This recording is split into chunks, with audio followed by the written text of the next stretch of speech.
श्री स्वामी समर्थ। तुम्हा सर्वांचं माझ्या यूट्यूब चॅनलवरती अगदी मनापासून स्वागत करते। तुमच्या मनातल्या सर्व चांगल्या इच्छा स्वामी महाराज पूर्ण करो हीच स्वामी चरणी प्रार्थना करते। आणि आजच्या व्हिडिओला सुरुवात करूया।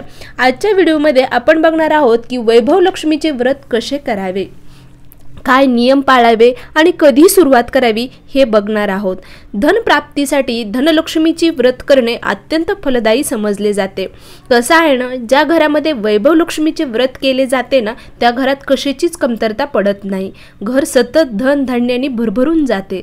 जर तुम्हाला हे वैभव लक्ष्मीचे व्रत करायची इच्छा असेल तर तुम्ही नक्की हे व्रत करा, कारण हे व्रत केल्याने सगळ्या काही जीवनातल्या अडचणी नाहीसे होतात आणि आपल्या घरामध्ये लक्ष्मी मातेचा वास कायमस्वरूपी राहतो। तर हे व्रत कशा प्रकारे करायचं, कधी करायचं, काय नियम आहेत हे आपण या व्हिडिओमध्ये बघणार आहोत। माता लक्ष्मीला संपत्तीची आणि समृद्धीची देवी मानली जाते।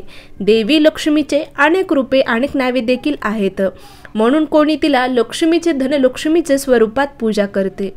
त्याचबरोबर कोणी तिचं वैभव स्वरूपात देखील पूजा करते, तर कोणी गजलक्ष्मीच्या स्वरूपात देवीची पूजा करते। देवी लक्ष्मीचा आशीर्वाद हा मिळवण्यासाठी प्रत्येक व्यक्ती आपल्या इच्छेनुसार देवी लक्ष्मीची पूजा करत असतो। याचबरोबर शुक्रवार हा शुभ मानला जातो की या दिवशी आपण जर हे वैभव लक्ष्मीचे व्रत केले तर आपल्याला धनसमृद्धी प्राप्त होते आणि खूपच लाभदायक ठरू शकते। जर तुम्ही शुक्रवारी हे वैभव लक्ष्मीचे जर व्रत केले तर तुमच्या मनातली सगळ्या इच्छा देवी माता लक्ष्मी नक्कीच पूर्ण करेल। त्याचबरोबर देवी लक्ष्मी आणि शुक्राची कृपा देखील आपल्यावरती राहते। हे व्रत कधी सुरू करावे, कोणत्या महिन्यात सुरू करावे हे बघूया। तर हे व्रत तुम्ही कोणत्याही महिन्यातील शुक्ल पक्षातील शुक्रवारपासून सुरू करावे। फक्त अधिक मासात हे व्रत करू नये। वैभव लक्ष्मीचे व्रत हे किमान 21 किंवा 11 वेळेस करावे। त्यानंतर उद्यापन करून सांगता करायची आहे। दुसरी गोष्ट म्हणजे ह्या शुक्रवारी म्हणजे देवीची वैभव लक्ष्मी मातेची पूजा कशा प्रकारे करायची हे आपण बघूया। तर तुम्हाला सकाळी शुक्रवारी लवकर उठायचं आहे, स्नान करायचं आहे, स्वच्छ नवीन कपडे परिधान करायचे आहेत। त्यानंतर देवपूजा करायची आहे आणि देवासमोर बसून संकल्प करायचा आहे आणि संध्याकाळी शुभ मुहूर्तावर वैभव लक्ष्मीची पूजेची मांडणी तुम्हाला करायची आहे।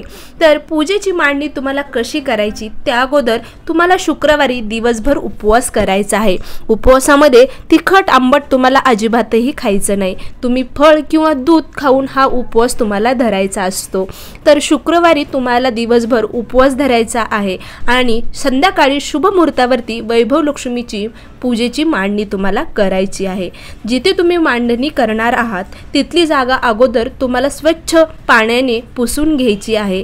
त्यानंतर पूजा करण्याच्या अगोदर जागा स्वच्छ पुसून झाल्यानंतर लाल कुंकाने स्वस्तिक काढायची आहे आणि त्यावरती चौरंग ठेवायचा आहे आणि त्या चौरंगावरती लाल रंगाचा कपडा ठेवायचा आहे आणि त्यावरती थोडेसे तांदूळ ठेवायचे आहेत आणि त्यावरती कलश ठेवायचा आहे। कलशमध्ये पाणी, दुर्वा, हळदी कुंकू आणि 1 रुपया तुम्हाला टाकायचा आहे आणि त्याला नागिलीचे पानं लावायचे आहेत। त्यावरती नारळ देखील ठेवायचं आहे आणि लक्ष्मीचा फोटो असेल, वैभव लक्ष्मीचा तुमच्याकडे फोटो असेल तर तुम्हाला ते फोटो देखील तिथे ठेवायचा आहे आणि श्रीयंत्र, कमळगट्टेची माळ हे सुद्धा तुम्हाला तिथे ठेवायचं आहे। त्याचबरोबर गणपतीचं प्रतीक म्हणून सुपारी ठेवायची आहे। सुपारी खाली ठेवायची नाही तर ती तांदळावरती तुम्हाला ठेवायची आहे। नैवेद्य म्हणून कोणतंही फळ तुम्ही ठेवू शकतात।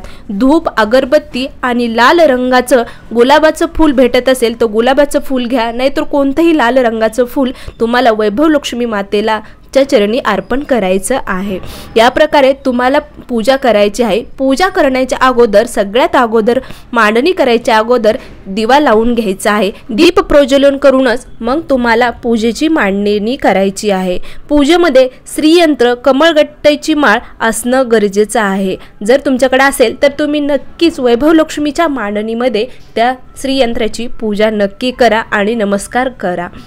पूजेची मांडणी झाल्यानंतर तुम्हाला संकल्प करायचा आहे आणि देवीच्या वैभव लक्ष्मीच्या समोर बसून जी तुम्ही पूजा मांडलेली आहे त्याच्या समोर बसून हातात पाणी आणि फूल घेऊन अक्षता घेऊन संकल्प नक्की करा आणि देवीला माता वैभव लक्ष्मीला तुम्ही संकल्प करा की मी 21 जेवढं तुमची यथाशक्ती आहे 21 किंवा 11 शुक्रवार करत आहे असं देवीला सांगून मग संकल्प करावा आणि पूजेला सुरुवात करावी। त्यानंतर देवीच्या स्वरूपांना नमस्कार करून आशीर्वाद घ्यावा आणि देवीचं स्तवन देखील तुम्हाला म्हणायचं आहे, पूजा करायची आहे। त्यानंतर तुम्हाला देवीची आरती वगैरे करायची आहे आणि नैवेद्य देवीला जे काही तुम्ही तुमच्या घरामध्ये बनवलेलं आहे भाजी चपाती पोळी भात वरण गोड म्हणून तुम्ही शिरा वगैरे बनवू शकतात आणि तो देवीला नैवेद्य अर्पण करायचा आहे आणि त्यानंतरच तुम्हाला तुमचा उपवास सोडायचा आहे, तो जे काही घरात बनवलेला आहे ते खाऊन। तर या प्रकारे तुम्हाला 11 किंवा यथाशक्ती 21 शुक्रवार करायचे आहेत। त्याचबरोबर नंतर म्हणजे तुमच्या शेवटच्या गुरुवारी तुम्ही 11 कसं करत असाल तर 11व्या गुरुवारी तुम्हाला उद्यापन आणि सांगता करायची आहे। तर ती कशा प्रकारे करावी, सांगतेच्या दिवशी पण तुम्हाला उद्यापनाच्या दिवशी सकाळी लवकर उठून देवीची पूजा मांडणी करून तुमची कथा वाचून झाल्यानंतर आरती झाल्यानंतर नैवेद्य दाखवून झाला की त्यानंतर तुम्हाला 7 कुमारिका किंवा 7 सुवासिनींना हळदी कुंकू लावून एक फळ द्यायचं आहे। यथाशक्ती होत असेल तर तुम्ही त्यांना जीव देखील घालू शकतात, सुवासिनीची ओटी देखील तुम्ही भरू शकतात। त्याचबरोबर हे वैभव लक्ष्मीची एक प्रेत त्यांना द्यायची आहे पुस्तकाची तुम्हाला आणि एक फळ तुम्हाला त्या दिवशी सुहासिनींना आणि कुमारिकांना द्यायचं आहे। तर या प्रकारे वैभव लक्ष्मीचे हे व्रत आहे आणि हे व्रत शुक्रवारी करायचे आहे। तर व्हिडिओ आवडला असेल तर नक्की लाईक करा, शेअर करा आणि कमेंट करून नक्की सांगा। श्री स्वामी समर्थ, जय जय स्वामी समर्थ। अवधूत चिंतन श्री गुरुदेव दत्त।